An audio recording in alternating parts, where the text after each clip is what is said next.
வணக்கம். இது stories with செல்வி. உங்களுடன் தாமரை செல்வி. இன்னைக்கு நீங்க கேட்க போறது என்னோட நாவலான அன்றும் இன்றும் என்றென்றும் நீ பாகம் 2. வாங்க கதையை தொடர்வோம். அத்தியாயம் 3. காதலும் ஒரு மடத்தனம்தான். முழங்கால்களை இறுக கட்டிக்கொண்டு அந்த குளத்தின் தடுப்புச் சுவர் மேல் அமர்ந்திருந்த உகந்திகாவின் விரித்த பார்வை அந்த குளத்தை சுற்றியிருந்த வண்ண வண்ண மலர்களின் மேல் பாய்ந்தது. இந்த குளம் கூட அவளின் 19ஆம் பிறந்த நாள் பரிசாக வியன் அவளுக்கு கொடுத்ததுதான். உகந்திகாவின் உலகில் ஒருவர் 24 வயதை அடைந்தால்தான் முழுவதுமாய் வயது வந்தவர் என்று கருதப்படுவார். ஆயினும் அவர்களின் உலகத்தில் 19ஆம் வயதிற்கு என்று ஒரு தனிச்சிறப்பு உண்டு.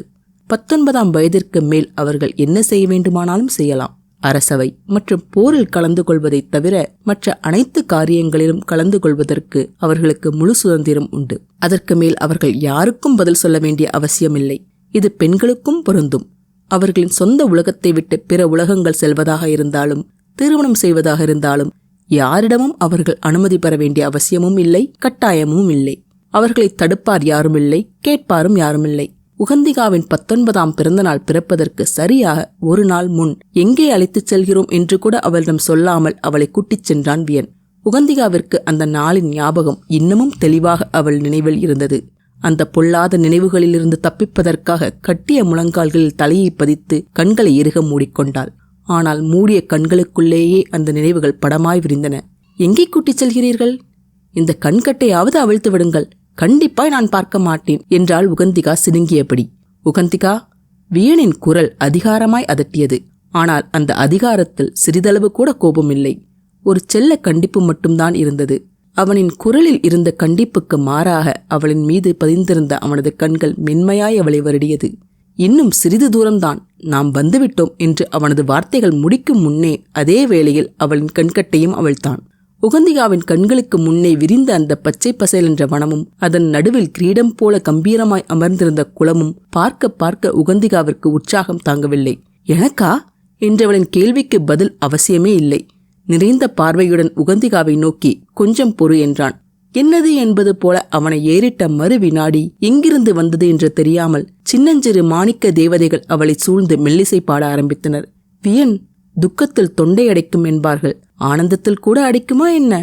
ஓடி வந்து அவனை கட்டிக்கொண்டு அவனின் மார்போடு முகம் புதைத்தாள் உகந்திகா. உகந்திகா, என்னவாயிற்று? உனக்கு பிடிக்கவில்லையா? படபடப்புடன் பதறியது வியனின் குரல். தேவேந்திரனின் கேள்விக்கு கூட அசராமல் பதில் சொல்லும் படைத்தளபதி வியன் அன்று அந்த சிறு பெண்ணின் கண்ணீரை கண்டு பதைபதைத்தான். அவளிடம் இருந்து ஒரு சத்தத்தையும் காணாமல் போகவே கவலை தோய்ந்த குரலில், என்ன கண்ணம்மா, உனக்கு இது பிடிக்கவில்லை என்றால் பரவாயில்லை, நான் வேறு பரிசு தருகிறேன். அதற்காக எதற்கு அழுகிறாய்? அழக்கூடாது. அழாதே கண்ணம்மா, சொன்னால் தானே தெரியும். அவனின் மார்புக்குள் ஏதோ அவள் முனக அவளின் நாடி தொட்டு அவளின் முகத்தை நிமிர்த்தினான். கண்களிலிருந்து கண்ணீர் பெருகி ஓட ஒரு புறமாய் அவளின் உதடுகள் கூனியது. எனக்கு மிகவும் பிடித்திருக்கிறது, திக்கி திக்கி அழுகையினூடே கூறினாள். அவளின் கண்ணீரின் அர்த்தம் ஒரு வழியாய் அவனுக்கு விளங்க அவனிடமிருந்து ஒரு நீண்ட பெருமூச்சு வெளிவந்தது. கண்களிலிருந்து வடிந்த கண்ணீரை துடைத்தபடி, ஒரு கணத்தில் என்னை பயமுறுத்தி விட்டாய் என்று செல்லமாய் வைத்துவிட்டு தன் அணைப்பிலிருந்து அவளை விலகி சற்று அருகில் நிறுத்தினான். இங்கே பார், பல மலைகளில் உள்ள புனித நதியில் இருந்து ஒரு சிறிய நீரோடை மூலம் இந்த குளம் உருவாக்கப்பட்டுள்ளது. அதனால் இந்த குளம் என்றுமே வற்றாது. அது மட்டுமல்ல, நம் உலகில் மட்டுமல்ல, பிரபஞ்சத்தின் பெரும் பகுதியில் உள்ள அனைத்து வகையான பூக்களும் இந்த குளத்தை சுற்றி வைக்கப்பட்டிருக்கிறது. உனக்கு பொழுது போகாத வேளையில் இந்த மலர்களை ஆராயத் தொடங்கினாலே தானாக பொழுது போய்விடும். இன்னும் முக்கியமான ஒன்று என்றான் கண்கள் மின்ன. என்ன? ஆர்வமாய் தலையை தூக்கியவளின் கண்கள் அவளை அவன் பார்த்த விதத்தில் தன்னையும் அறியாமல் கீழ் நோக்க அவளது தங்க முகம் சிவந்தது. நீ இந்த குளத்தில் என்ன காலநிலையை வேண்டினாலும் அந்த காலநிலையை நீயே இந்த வனத்தில் அனுபவிக்கலாம் என்றான். புருவம் சுருங்க புரியாமல் அவனை ஏறெடுத்து நோக்கியவளின் புருவ முடிச்சை மெலிதாய் அழுத்திவிட்டு, இப்பொழுது பார் என்றவன் உகந்திகாவிற்கு பனிமழை வேண்டும் என்றான் அந்த குளத்தின் அருகில் நின்றபடி. என்ன அதிசயம்! நொடிகளில் அந்த வனம் முழுவதும் பனிமழை பெய்யத் தொடங்கி சிறு சிறு பஞ்சுகளாய் அவர்களின் மேலே விழுந்தது. நான் பனிமழையை பார்த்ததே இல்லை என்றால் வியப்பும் சந்தோஷமும் போட்டி போட. உனக்கு என்ன காலநிலை வேண்டுமென்றாலும் உன் விருப்பப்படியே அது நடக்கும் என்றான். அவளது அழகிய நாசியை குறும்பாக தட்டியவாறு குறுகுருவென குறுகுறுத்த கண்கள் மின்ன ஒரு பக்கமாய் தலை சரித்தவாறு, நான் என்ன காலநிலையை கேட்டாலும் வருமா என்றாள் உகந்திகா. வரும் என்றான் சின்ன சிரிப்புடன் அவளின் தலையில் இருந்த சிறு பனித்துளிகளை அகற்றியவாறு. ஆட்காட்டி விரலால் கன்னத்தை தட்டி ஒரு வினாடி யோசித்தவள், முல்லைப்பூவின் இதழ்களாகிய மெல்லிய மழையும் நீலக்குறிஞ்சியின் வாசனை கலந்த தென்றல் காற்றுடன் கூடிய காலநிலை வேண்டும் என்றாள் உகந்திகா. ஒரு கணம் அவளின் வினோத ஆசையில் சற்றே விரிந்த வியனின் கண்கள் மறுவினாடி சிரிப்பில் குலுங்கியது. ஒரு வினாடி கூட தாமதிக்காமல் அந்த வனம் முழுவதும் குறிஞ்சி மலரின் வாசனை மூளை முடுக்கெல்லாம் பரவியது. அந்த வாசனையைத் தொடர்ந்து முல்லை இதழ்கள் சாரலாய் பொழியத் தொடங்கியது. வியன், நிஜமாகவே நான் நினைத்தபடி நடக்கிறது. துள்ளி குதித்தபடி அவனின் கழுத்தை கட்டிக்கொண்ட உகந்திகாவை ஆசையும் உரிமையுமாய் ஒரு கணம் தழுவிய அவனது கரங்கள் மறுநொடி அவளை விலக்கி நிறுத்தியது. உகந்திகா, என்ன பழக்கம் இது என்று பெரியவனாய் கண்டித்தான். அவனின் கண்டிப்பை அலட்சியம் செய்தவாறு, ஏன், என்ன செய்தேன்? எனக்கு 19 வயதாகிவிட்டது என்றால் கர்வமாய். இன்னும் இல்லை, நாளைதான் உனக்கு 19 வருடம் முடிகிறது, புரிகிறதா என்றான் சிறு குழந்தைக்கு பாடம் புகட்டுவது போல. நினைவுகளின் அரிப்பில் அவளையும் அறியாமல் ஒற்றை துளி கண்ணீர் அவளின் கன்னத்தில் உருண்டோடியது. அப்படியென்றால் உங்கள் இருவருக்கும் இடையே உள்ள பிரச்சனை இன்னும் தீரவில்லையா? நெடிய உருவம் ஒன்று அவளின் முன்னே குதித்து அவளது அருகில் அமர்ந்தது. அவளின் தனிமையை குலைத்தது யார் என்று பார்க்க வேண்டிய அவசியமே இல்லை. நிமிர்ந்து பார்க்காமலேயே அங்கு வந்தது யார் என்று உகந்திகாவிற்கு நன்றாகவே தெரியும். உகந்திகா, வியன், அவளின் தந்தை மற்றும் அதியன், இவர்களுக்கு மட்டும்தான் இந்த வனத்தை பற்றியே தெரியும். அதியனை அங்கு பார்த்ததில் உகந்திகாவிற்கு ஆச்சரியமில்லை. ஆனால் இவ்வளவு சீக்கிரம் அவளை அவன் கண்டுபிடித்ததில்தான் அவளுக்கு ஆச்சரியம். சரி, என்னதான் நடந்தது?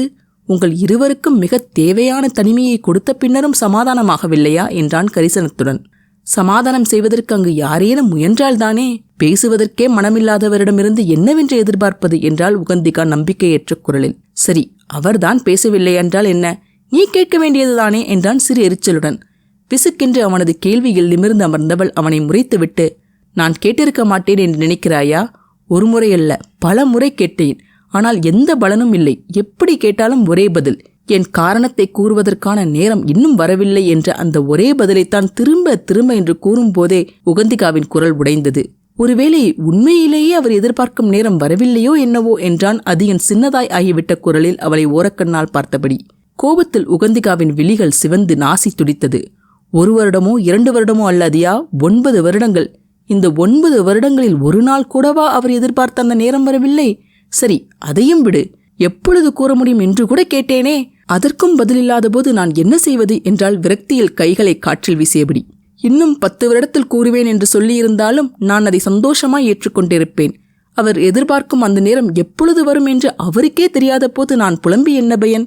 நான் கோபமாயிருக்கிறேன் என்று தெரிந்த பின்னும் என்னிடம் கூற மறுக்கும் அளவிற்கு அப்படி என்ன காரணமாக இருக்கும் என்று என்னால் யோசிக்க கூட முடியவில்லை அதியா என்று கோபமும் ஏழாமையுமாய் படபடத்தாள். உகந்திகா, அந்த மலரை இன்றுதான் பறிக்க வேண்டும் என்று ஏன் முடிவெடுத்தாய்? பேசிக்கொண்டிருந்த விஷயத்திற்கு சம்பந்தமே இல்லாமல் அதிரடியாக வேறு கேள்வி கேட்டான் அதியன். ஏதோ புத்தி பிசுகி விட்டதோ என்று ஒரு சிறு சந்தேகத்தோடு அவனை பார்த்த உகந்திகாவை நோக்கி, சொல் என்றான் அழுத்தத்துடன். அதுதான் நான் ஏற்கனவே சொன்னேன் இல்லையா? இந்த மலர் 100 ஆண்டுக்கு ஒரு முறைதான் பூக்கும். அதுவும் ஒரு குறிப்பிட்ட நேரத்தில் தான் அந்த மலர் மலரும். அதனால்தான் நாம் அந்த மலரை கவர இன்று சென்றோம் என்றால் எரிச்சல் கலந்த குரலில். மிகவும் சரி. அவளை மனப்பூர்வமாய் மெச்சிவிட்டு, நம் அவசரத்திற்காக அந்த மலரை மலர வைக்க முடியாது. அதற்கென்று கால நேரம் உண்டு.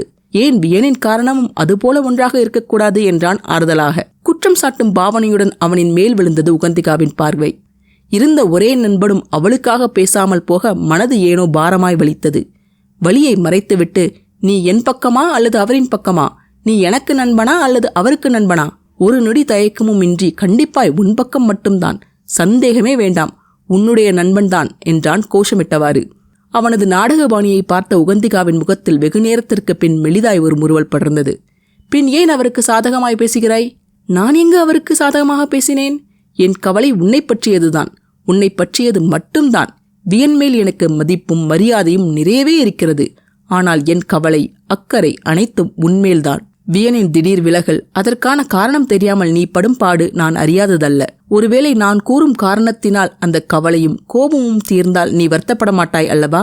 அதற்காகத்தான் என் முழு முயற்சியும் என்றான் லகுவான குரலில். அதியனை பார்த்த உகந்திகாவின் கண்கள் நன்றியுணர்ச்சியில் கலங்கின. உண்மையாகவா என்றால் மூக்கை உறிஞ்சியபடி. உண்மையாக. நாளைக்கே இந்த ஒட்டு மொத்த உலகமும் ஒரு புறம் இருக்க, நீ மறுபுறம் இருக்க, 2 பக்கத்தில் நான் ஏதாவது ஒன்றைத்தான் தேர்ந்தெடுக்க வேண்டும் என்ற நிலை வந்தால் என் தேர்வு எப்பொழுதுமே நீதான் என்றான் உணர்ச்சி பொங்க. அதியனின் நட்பின் ஆழத்தை அறியாதவள் அல்ல உகந்திகா. ஆயினும் அதை ஒளிவு மறைவில்லாமல் அவளிடம் கூறியவனை பாசத்தோடு பார்த்தாள். மலர்ந்த ஒரு புன்னகையுடன் அவனது தோள்களில் தலை சாய்த்து கண்களை மூடினாள். காதலில் காயம்பட்ட அவளது மனதிற்கு அதியனின் நட்பும் சுற்றியிருந்த பறவைகளின் இனிய ஓசையும் ஒத்தடம் கொடுப்பது போலிருந்தது. ஆனால் அந்த இரு நண்பர்களுக்கும் தெரியாது ஒரு ஜோடி கண்கள் அவர்களை ஏக்கத்தோடு பார்த்து கொண்டிருப்பதை. வியனின் பெரிய கரிய விழிகள் அந்த ஸ்படிக உருண்டையில் தோன்றிய உகந்திகாவின் புன்முறுவலைக் கண்டு நேர்த்திரையிட்டது. அவனது பார்வை உகந்திகாவின் உருவத்திலிருந்து அந்த உருவம் தெரிந்து கொண்டிருந்த அந்த உருண்டையின் மேல் விழுந்தது. மிகவும் நன்றி உகந்திகா, மிகவும் அழகான அர்த்தமுள்ள பரிசு. அவனது நீண்ட விரல்கள் அந்த உருண்டையின் மேல் தெரிந்த உகந்திகாவின் வடிவத்தை மிருதுவாய் வாஞ்சையுடன் வருடியது. வியனின் மோன நிலை சற்றென்று அங்கு தோன்றிய பொன்னிலைகளால் ஆகிய பலத்த காற்றால் கலைந்தது. கண்ணிமைக்கும் நேரத்தில் அவனது முகத்தில் இருந்த அனைத்து மென்மையான உணர்வுகளும் சென்ற இடம் தெரியாமல் மறைந்தது. அவனது கடுமையான கூரிய பார்வை அந்த பொன் இலைகளை நோக்கி திரும்பியது. ஒரு கணம் கூட தாமதிக்காமல் அந்த இலைகளின் முன் தன் உள்ளங்கையை நீட்டினான். மறுவினாடி அந்த பொன் இலைகள் பணிவுடன் அவனது உள்ளங்கையில் அமர்ந்தன. அவனது கரத்தில் பட்ட அடுத்த நொடி அவை ஒரு ஓலைச்சுருளாக மாறியது. அந்த ஓலைச்சுருளை ஒரு அவசரத்துடன் பிரித்தான் வியன். பிரித்த முதல் சில கணங்களில் வெற்று ஓலையாக இருந்த அந்த சுருளில் முதல் எழுத்து மட்டும் தோன்றியது. வியனின் கண்கள் படிக்க படிக்க சுருளில் எழுத்துக்களும் தோன்ற ஆரம்பித்தன. படிக்க படிக்க வியனின் கண்களில் நம்பிக்கை ஒளி படர்ந்தது. படித்து முடித்த மறுகணம் காற்றை விட அதிவிரைவுடன் அவனும் அந்த ஸ்படிக உருண்டையும் அந்த அறையிலிருந்து காற்றோடு காற்றாக மறைந்தனர். அவனின் உருவம் மறைந்த அடுத்த சணத்தில் சொல்லி வைத்தாற்போல அந்த ஓலைச்சுருளும் எரிந்து சாம்பலாகியது. காற்றோடு கலந்த சாம்பலின் சுவடின் தடம் கூட இல்லாமல் கரைந்து போனது. ஒரு குற்றுளி முடியும் முன்னே ஓங்கி உயர்ந்து வளர்ந்திருந்த மரங்கள் நிறைந்திருந்த ஆள் அரவமற்ற காட்டின் நடுவே தன்னந்தனியாய் இருந்த ஒரு குடிசையின் முன் நின்றான் வியன். என்ன ஒரு ஆச்சரியம்! அடர்ந்த காடுகள் நிறைந்திருந்த போதும் அங்கு நிறைந்திருந்த பிரகாசத்திற்கு சிறிதும் குறைவில்லை. வைக்கோலால் கூரை வேய்ந்து பாறை கற்களால் சுவர்கள் அமைக்கப்பட்டிருந்த மிகவும் சிறிய குடிசைதான் அது. ஒற்றை கதவு நுழைவாயில் மற்றும் நுழைவாயிலை அடைய 3 படிக்கட்டுகள் மட்டும்தான். வியனின் பார்வை அந்த குடிசைக்கு யாரேனும் காவலாய் இருக்கிறார்களா என்று சுற்றி முற்றி அலைந்து தெரிந்தது. கண் எட்டும் தூரம் வரை யாரும் இல்லாமல் போக அதற்கு மேல் பொறுமை இழந்தவனாய் குடிசையின் அருகே சென்று வாசலின் முதல் படியில் காலடி எடுத்து வைத்தான் வியன். கண் சிமிட்டும் அந்த நேரத்தில் என்ன நடந்தது என்று கூட அறிய முடியாதவாறு கொழுந்து விட்டெறியும் அக்னி ஜுவாலை சீறி எழுந்து அந்த குடிசையை சூழ்ந்து கொண்டது. அது மட்டுமின்றி அந்த குடிசையே அதிர்ந்து அவனின் காலை இடறிவிட படியிலிருந்து தடுமாறினான். அந்த அதிர்ச்சியை அவனின் அறிவு பதிவு செய்வதற்கு முன் மற்றொரு ஜுவாலை அவனை அந்த குடிசையிலிருந்து ஒரு அடி தூரம் தூக்கி வீசியது. திடீரென்று அங்கு நடந்த நிகழ்வுகளின் யோசனையில் வியனின் முகத்தில் குழப்பரேகை ஓடியது. இதன் காரணம் என்ன என்று தெரிந்து கொள்வதற்காக அந்த குடிசையின் அருகில் மீண்டும் சென்று தியானம் செய்ய கண்களை மூடினான் வியன். என் வீட்டிற்குள் நுழைய சூனிய சக்திக்கு அனுமதி கிடையாது. குடிசையின் உள்ளிருந்து ஒரு ஆஜானுபாகுவான குரல் கர்ஜித்தது. சூனிய சக்தியா? புருவங்கள் நெறிய ஒரு கணம் யோசித்தவன் மிகவும் பணிவுடன் அந்த குரலுக்கு பதிலளித்தான். ஐயா, நான் சூனிய சக்தியை பயிலுபவனும் அல்ல, அது சம்பந்தப்பட்ட எதுவும் என்னிடம் இல்லை என்றான் வியன். ஹா ஹா ஹா! ஏளனமாய் சிரித்தது அந்த குரல். காதல் என்று வந்துவிட்டால் அதி புத்திசாலி கூட முட்டாள்தான். வியனை பார்த்து பரிகசித்தது அந்த கம்பீரக் குரல். அதே நேரத்தில் அவனின் குழப்பத்தை தீர்ப்பது போல அவனிடமிருந்து அந்த ஸ்படிக உருளை மின்னியபடி காற்றில் மேலெழுந்து பறந்து அவனது முகத்தின் முன்னே தங்க நிறத்திலும் கரிய நிறத்திலுமாய் புகையை உமிழ்ந்தபடி அந்தரத்தில் ஆடியது. வெறித்த அவனது பார்வையின் முன்னே ஜகஜோதியாய் ஒளிந்து கொண்டிருந்த அந்த ஸ்படிகத்தை பார்த்த வியனுக்கு நெஞ்சுக்கூடு காலியானதைப் போல இருந்தது. ஏதோ இனம் புரியாத ஒரு பயம் அவனது உடல் முழுவதும் பரவியது. அவனை சமணப்படுத்திக் கொள்ள அவனுக்கு சில வினாடிகள் பிடிக்கத்தான் செய்தது. தொண்டையில் அடைத்த பந்தை விழுங்கிவிட்டு அவனது இதழ்கள் முணுமுணுத்தன. மெதுமெதுவாக அந்த உருண்டையிலிருந்து வந்து கொண்டிருந்த புகை மெல்ல மெல்லமாக குறைந்து முற்றிலுமாய் நின்றது. மீண்டும் ஒரு மந்திரத்தை உச்சாரணம் செய்து அந்த உருளையை அருகிலிருந்த ஒரு மரத்தின் துளைக்கில் பத்திரப்படுத்திவிட்டு மீண்டும் ஒரு மந்திரத்தை உச்சரித்தான். அடுத்த கணம் சிறு தடயம் கூட இல்லாமல் அந்த மரம் யார் கண்ணுக்கும் தெரியாமல் மறைந்தது. ஒரு ஆழமான பார்வையுடன் மீண்டும் அவனது கவனம் அந்த மரம் இருந்த இடத்தின் மேல் விழுந்தது. தன் மனதையும் இதயத்தையும் நிதானப்படுத்திக் கொண்டு மீண்டும் ஒரு முறை கண்களை மூடி தியானம் செய்துவிட்டு அந்த குடிசையின் முதற் வாயிற்படியில் காலடி வைத்தான். எதிர்பார்த்தது போல இந்த முறை எந்த நிகழ்வுகளும் இல்லாமல் எளிதில் அந்த 3 படிகளையும் அவனால் தாண்ட முடிந்தது. தன் உயரத்தை பாதியாய் குறைத்து குனிந்து கொண்டு அந்த சின்ன வாசலின் வழியே அந்த குடிசைக்குள் நுழைந்தான் வியன். குடிலுக்குள் நுழைந்தவுடனே குப்பென்ற திருநீரின் வாசனை நாசியில் ஏறியது. ஒரே ஒரு சிறிய அறைதான். வியனின் கண்கள் அந்த அறையின் நடுவிலே சம்மணமிட்டவாறு வெற்றி மார்புடன் மஞ்சள் நிற கீழாடை அணிந்து அமர்ந்திருந்த முனிவர் மேல் பயபக்தியுடன் விழுந்தது. அவரை தவிர அந்த அறையில் வேறு எதுவுமே இல்லை. உருவ வழிபாட்டுக்கென்று வைக்கப்பட்டிருக்கும் ஒரு சிலை கூட அந்த அறையில் இல்லை. அறையில் மட்டுமல்ல, அந்த ஞானியின் உடலிலும் அவர் அணிந்திருந்த ஆடையும் நெற்றியில் இட்டிருந்த பட்டையும் அதன் நடுவே பளிச்சென்று வைக்கப்பட்டிருந்த குங்குமத்தை தவிர வேறு ஒன்றுமே இல்லை. அந்த மாமுனியின் முன் கரம் கூப்பி பணிவுடன் தலை தாழ்த்தி வணங்கினான் வியன். மூடியிருந்த கண்களை திறக்காமலேயே, சொல் மகனே, உனக்கு என்ன தெரிய வேண்டும் என்றது அந்த முனிவரின் தெளிவான தீர்க்கமான குரல். ஒரு நிமிட தயக்கத்திற்கு பின், நான் கொண்டு வந்திருக்கும் ஜாதகத்தை பார்த்து அவளின் விதி அமைப்பு எப்படி இருக்கிறது என்று சொல்ல வேண்டும் என்றான் வியன். வியனின் பதிலில் கண்களை திறந்து அவனை பார்த்த முனிவர் உடல் குலுங்க சிரிக்கத் தொடங்கினார். ஒருவரின் விதியமைப்பை பார்க்க வேண்டும், இதற்காகத்தானா என்னை தேடி வந்தாய் இளைஞனே என்று கேட்டார் சிரிப்பினுடையே. குருவே, இந்த ஜாதகம் கொஞ்சம் வித்தியாசமானது. கடந்த சில வருடங்களாக அவளின் விதியை எப்படி மாற்றுவது என்று நான் பெருமுயற்சி செய்து வருகிறேன். கிட்டத்தட்ட அதற்கு தேவையான பொருட்களையும் நான் சேகரித்து விட்டேன். இப்பொழுது நான் உங்களிடம் வேண்டுவது, அவளின் விதியை தவிர்த்து அவளை காப்பதற்காக அந்த விதியை என்மேல் மாற்ற நீங்கள்தான் யாகம் செய்ய வேண்டும். அது மட்டுமல்ல, படபடவென்று கூறிய வேணின் வார்த்தைகள் தடுமாறின. இந்த யாகத்தை செய்யக்கூடிய 1-2 ஞானிகள் இருந்தாலும் அவர்கள் அனைவரும் அரசவையை சார்ந்தவர்கள் அல்லது போர்த்துறையை சார்ந்தவர்கள். அவளின் விதி மற்றவர்களுக்கு தெரிந்தால் அவளின் உயிருக்கே ஆபத்தாகிவிடும். நீங்கள் இந்த உலக விஷயங்களிலிருந்து ஒதுங்கி வாழ்பவர். இந்த உலகின் அனைத்து உணர்வுகளிலிருந்தும் உங்களை நீங்கள் விடுவித்துக் கொண்டு சமநிலையில் வாழும் யோகி நீங்கள். உங்களை பொறுத்தவரை நல்லதும் கெட்டதும் ஒன்றுதான்.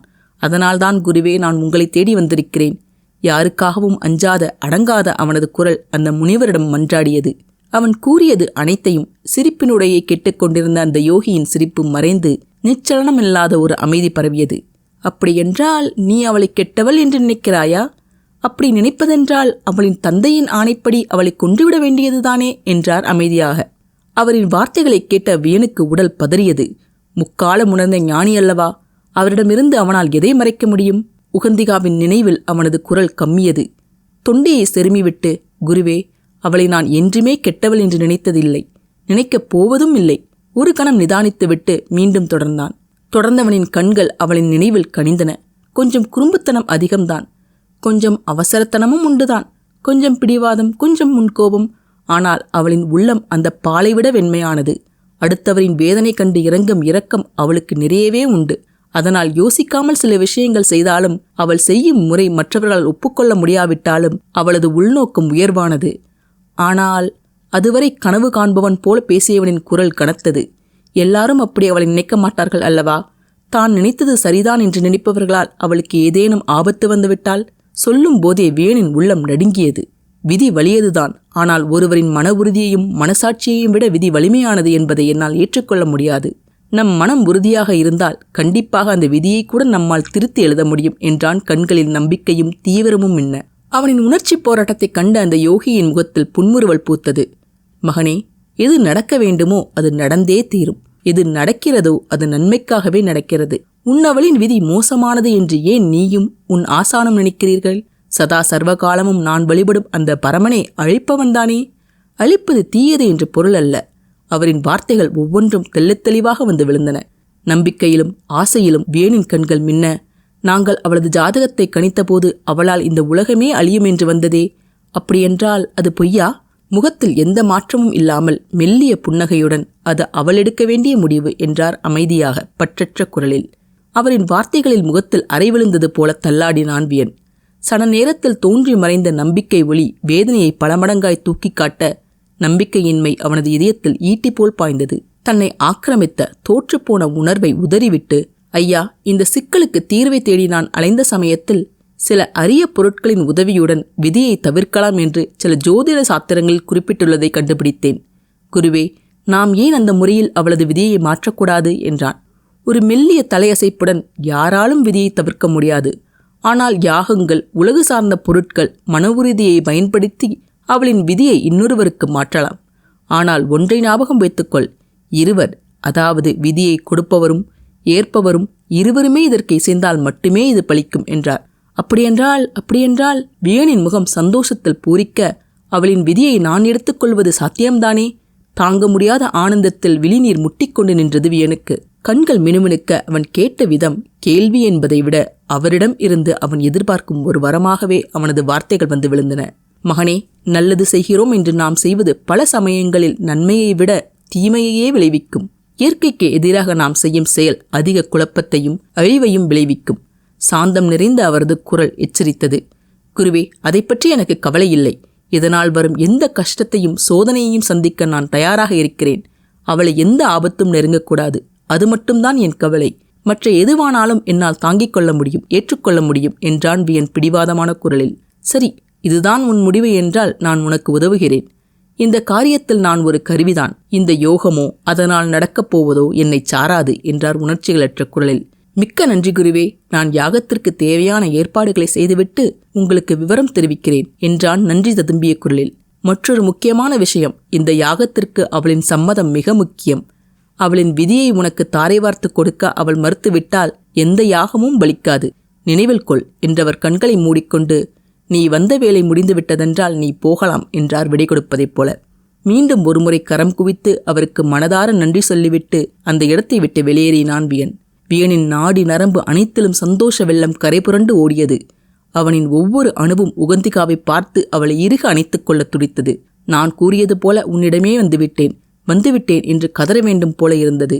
எங்கே அவள் முகத்தை ஒரு நொடிக்கு மேல் பார்த்தால் அவனின் மன உறுதி இழந்து விடுவோமோ என்று அஞ்சி விலகியிருந்த வியனுக்கு அவள் முகத்தை கைகளில் ஏந்தி பார்க்காத இத்தனை வருடங்களுக்கு சேர்த்து பார்க்க வேண்டும் என்று உள்ளம் பரபரத்தது. இந்த நாளுக்காகத்தானே இத்தனை வருடமாய் அவன் காத்திருந்தது.